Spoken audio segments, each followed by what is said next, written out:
മാന്യപ്രേക്ഷകർക്ക് എൻ്റെ പ്രണാമം. ഇന്നലത്തെ പത്രങ്ങളിൽ വളരെ ദാരുണമായ വേദനാജനകമായ ഒരു വാർത്ത വായിച്ചു.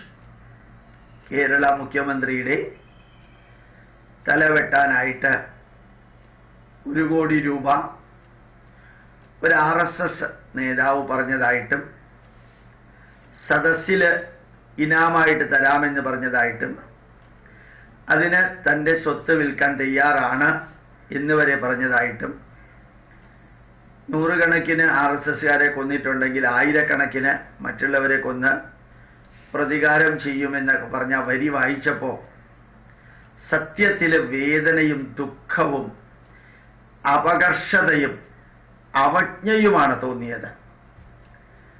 ഇങ്ങനെയുള്ള വാക്കുകൾ മുമ്പിലുള്ളവരുടെ കയ്യടിക്ക് വേണ്ടിയിട്ടോ ആവേശത്തിന് വേണ്ടിയോ പറയുമ്പോൾ വരും വരായികകൾ കൂടി നോക്കണ്ടേ? വരും വരായികകൾ എന്ന് ഞാൻ ഉദ്ദേശിക്കുമ്പോൾ ഇവരാര് വിചാരിച്ചാലും ഒരു മുഖ്യമന്ത്രിയുടെ തലവെട്ടാനും സാധിക്കില്ല.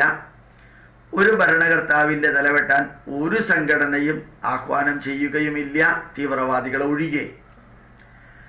ഏതോ ഒരു ആവേശത്തിൻ്റെ പുറത്ത് പറഞ്ഞ് സംഘടനാ നേതൃത്വം അതിനെ നിരാകരിച്ചു എങ്കിലും എതിർത്തു എങ്കിലും നിർഭാഗ്യവശാൽ വികാരത്തിൻ്റെ പുറത്താണ് അതെല്ലാം പറഞ്ഞത് എന്ന് പറഞ്ഞ് സ്റ്റേജിലുള്ളവർ ന്യായീകരിച്ച രണ്ടാമത്തെ തെറ്റും അവിടെ സംഭവിച്ചു.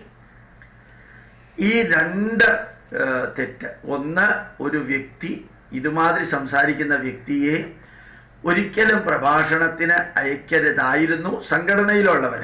ഇൻഡിവിഡ്വലി ഒരു വ്യക്തി എന്തു പറഞ്ഞാലും അത് പോലീസ് കൈകാര്യം ചെയ്യും, അല്ലെങ്കിൽ സമൂഹം കൈകാര്യം ചെയ്യും. സംഘടനയുടെ ലേബലിൽ ഇതുമാതിരി സ്റ്റേജിൽ കയറി പറയുമെന്ന് സംശയമുള്ള വ്യക്തികളെ ഒരു കാരണവശാലും സ്റ്റേജിൽ കയറാനോ പ്രഭാഷണം നടത്താനോ അനുവദിക്കരുത്.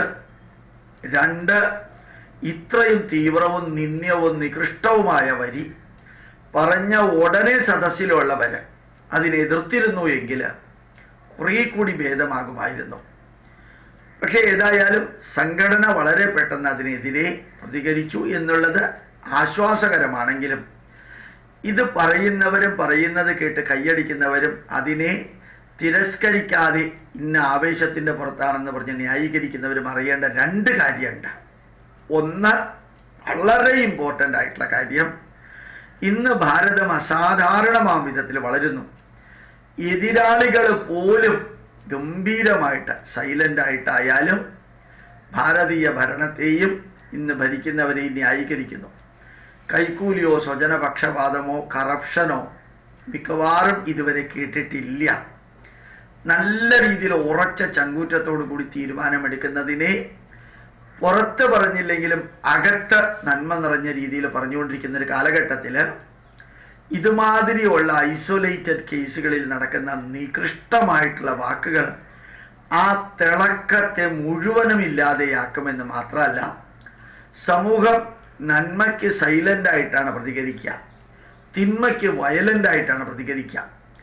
ഈ ബീഫിനെ കുറിച്ചുണ്ടായ തിന്മയും ദളിതർക്ക് നേരെ ഉണ്ടായതും അതുമാതിരി 1-2 പള്ളികൾക്ക് നേരെ ഉണ്ടായതും മുസ്ലിങ്ങളെ കുറിച്ച് പറഞ്ഞ കമൻറ്റുകളും ഇതെല്ലാം RSSൻ്റെയോ BJPയുടെയോ സമുന്നത നേതാക്കളിൽ ആരെങ്കിലും ഒരാൾ പറഞ്ഞതായിരുന്നു കഴിഞ്ഞ 2.5 വർഷത്തിൽ 2 വർഷത്തോളം പ്രശ്നങ്ങൾ ഉണ്ടാക്കിയത്.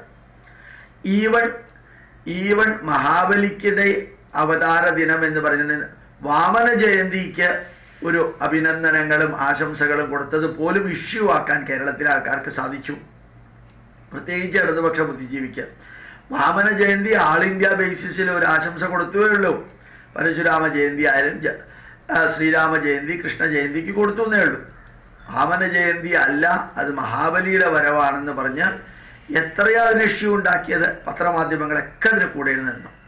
ഇതെല്ലാം നമ്മുടെ രാജ്യത്തിൽ ഇപ്പോൾ ഭരിക്കുന്നവർ 20 മണിക്കൂറോ 22 മണിക്കൂറോ ആഴ്ചയിൽ 7 ദിവസവും രാപ്പകലിരുന്ന് വർക്ക് ചെയ്ത് അവർ ഉണ്ടാക്കുന്ന ഗുഡ് വില്ല്, ഭാരതത്തിനകത്തും പുറത്തും ഉണ്ടാക്കുന്ന ആ നന്മ നിറഞ്ഞതിന് കാട്ടകവിരുദ്ധമായിട്ട് ചെയ്യുന്ന 1-2 പേരുടെ പ്രവർത്തികളാണ്.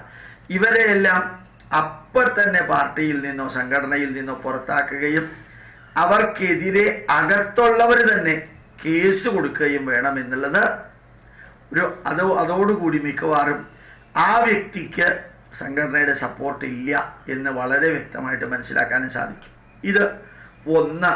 ഇനി രണ്ടാമത്തെ ഒരു കാര്യമാണ്, ഇതുമാതിരിയുള്ളവർ പറയുന്നവരും പറയാനായിട്ട് പോകുന്നവരും ചിന്തിക്കാനുള്ളത്, നമ്മുടെ ഭാരതത്തിൽ ക്രിസ്ത്യാനികൾ എന്ത് പറഞ്ഞാലും ആർക്കും ഒരു പ്രശ്നമില്ല. OIC എന്ന് പറയുന്ന മുസ്ലിം പാർലമെന്റേറിയൻ എത്ര നീചവും നികൃഷ്ടവുമായിട്ടാണ് ഹിന്ദുക്കളെയും അതുപോലെ തന്നെ ഭരണാധികാരികളെയും പറഞ്ഞിരിക്കുന്നത്.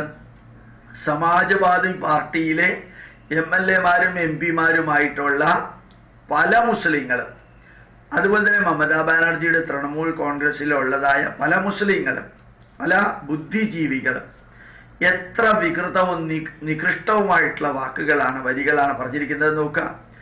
അതൊന്നും പത്രമാധ്യമങ്ങളിൽ വലുതായിട്ട് വരില്ല. വന്നാൽ തന്നെ 1 മണിക്കൂർ നേരമേ അതിന് ആയുസുള്ളൂ.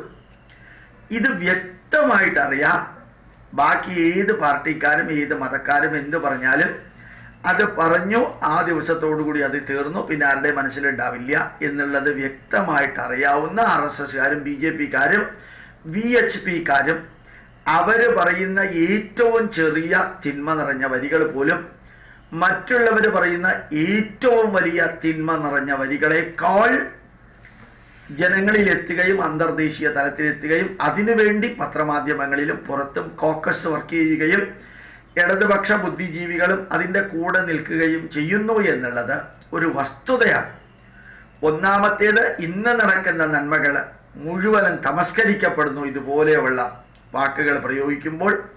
രണ്ടാമത്തേത്, മറ്റാരെന്തു പറഞ്ഞാലും ഒരു പ്രശ്നവുമില്ലാത്ത അവസ്ഥയിൽ ഇന്ന് കേരളത്തിലെ ഇലക്ട്രിസിറ്റി മന്ത്രി പറഞ്ഞതെല്ലാം ഒന്ന് വെറുതെ ചിന്തിച്ചു നോക്കുക. അത്ര ഗംഭീരമായിട്ടാണ് നെഗറ്റീവ് പറഞ്ഞത്. സുഖമായിട്ട് മന്ത്രിയായിട്ട് അദ്ദേഹം ഇരിക്കുന്നു. അതേപോലെ തന്നെ നമ്മുടെ കണ്ണൂരൊക്കെ നടക്കുന്ന കൊലപാതകത്തിലെ 50% കൂടുതൽ ഒരു രാഷ്ട്രീയ പാർട്ടി നടത്തുന്നതാണ്. അവരാണ് മറ്റുള്ളവർ കൊലപാതകികളാണെന്ന് പറഞ്ഞ് ഗീബൽസിന്റെ തിയറി, നുണ പല പ്രാവശ്യം പറഞ്ഞ് സത്യമാക്കുന്ന അവസ്ഥ. അതിനാണ് സമൂഹത്തിലെ മാധ്യമങ്ങളും ബുദ്ധിജീവികളും ഇടതുപക്ഷ ബുദ്ധിജീവികളും പ്രാധാന്യം കൊടുക്കുന്നത്. അതുകൊണ്ട് മറ്റു പാർട്ടിക്കാർ പറയുന്നത് പോലെ പറയാൻ ശ്രമിച്ചാൽ പോലും ഏറ്റവും നീചവും നിന്ദ്യവുമാണ്.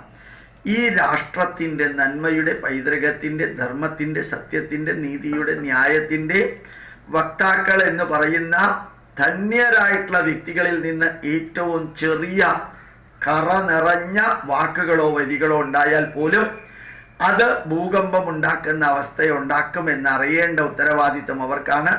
അറിഞ്ഞോ അറിയാതെയോ അപ്രകാരം ആരെങ്കിലും പറയുകയാണെങ്കിലും ഈ 2 വരികൾ, ഒന്ന്, ഇപ്പൊ നടക്കുന്ന നന്മകൾ തമസ്കരിക്കപ്പെടുന്നു.